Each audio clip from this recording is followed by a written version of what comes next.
நமக்கு தேவையான டிசைனில் முறுக்கு பண்ணணும் அப்படின்னு நினைக்கிறவங்க இந்தமாரி மெத்தடை ஃபாலோ பண்ணிக்கோங்க.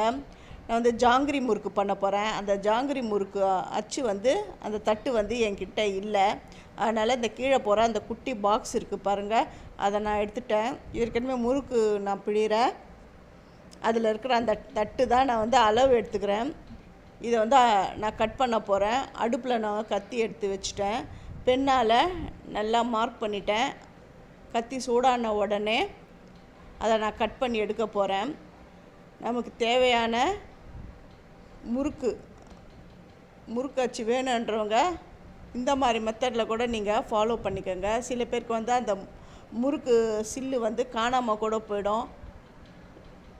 அப்படி இருக்கிறவங்க இந்த மெத்தட் நீங்கள் ஃபாலோ பண்ணுங்கள். அந்த ஹோல்ஸ் போடுற இடத்த நான் ஃபஸ்ட்டு குறிச்சிக்கிட்டேன். அந்த வடை குத்தியில் ஹோல்ஸ் போட்டுட்டேன். ஒரு 8 ஹோல்ஸ் வரா மாதிரி நான் சுத்தூரம் வரா மாதிரி நான் போட்டுட்டேன். அதை முறுக்கு மேக்கரில் அதை சேர்த்துட்டேன். மாவு நான் போட்டுட்டு இப்போ வந்து நான் செய்ய போகிறது வந்து ஜாங்கிரி முறுக்கு. இந்த ஜாங்கிரி முறுக்கு வந்து நல்லா மிஷினில் தான் பண்ணுவாங்க.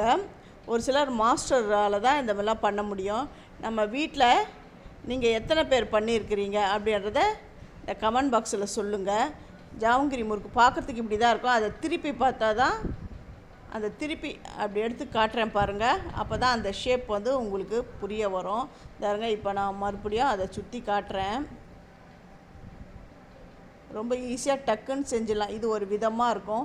இந்த மாதிரி முறுக்கு வந்து நீங்கள் வந்து கடையில் தான் வாங்கியிருப்பீங்க. வீட்டில் வந்து எத்தனை பேர் செஞ்சுருக்கீங்க அப்படின்றத என் கமெண்ட் பாக்ஸில் சொல்லுங்கள். இது ரொம்ப பேர் வீட்டில் செய்ய மாட்டாங்க, செய்ய தெரியாது ரொம்ப பேருக்கு. இதை நான் திருப்பி காட்டுறேன் பாருங்கள். திருப்பி காமிச்சா தான் உங்களுக்கு அந்த முறுக்குடைய ஷேப்பு உங்களுக்கு தெரிந்தாருங்க. இந்த மாதிரி இருக்கும். இந்த ஜாங்கிரி முறுக்கு இந்த மாதிரி ஷேப்பில் தான் இருக்கும். நான் இன்னொன்றும் நல்லா கிளியராக உங்களுக்கு செஞ்சு காட்டுறேன். கீழே போடுற பொருளை வச்சு தான் நான் இந்த முறுக்கு நான் பண்ணுறேன். குட்டி குட்டியாக ரொம்ப நல்லாயிருக்கும். சின்ன பசங்களுக்கெலாம் ரொம்ப ரொம்ப பிடிக்கும் இந்த முறுக்கு. நல்லா கிறிஸ்பாகவும் செம்மையாக இருக்கும் சாப்பிட்றதுக்கு. பாருங்க, இந்த முறுக்கு தான். நீங்கள்லாம் கடையில் போனீங்கன்னா இந்த சின்ன சின்ன பேக்கெட்டில் இந்த மாதிரி முறுக்கு போட்டு விற்பாங்க. இதை பாருங்கள், இப்போ புரியுதா? இந்த ஜாங்கிரி முறுக்கு எவ்வளோ ஈஸியாக நான் பண்ணிட்டேன் பாருங்கள். இதெல்லாம் நான் செஞ்சு நான் பொரிச்சது பாருங்க, பொரிச்சும் வச்சுட்டேன். என்ன அழகாக ஜாங்கிரி முறுக்கு ரெடி ஆகிடுது பாருங்கள். எத்தனை பேர் உங்கள் வீட்டில் இதை செய்ய தெரியும் அப்படின்றத என் கமெண்ட் பாக்ஸில் சொல்லுங்கள். தேங்க்யூ.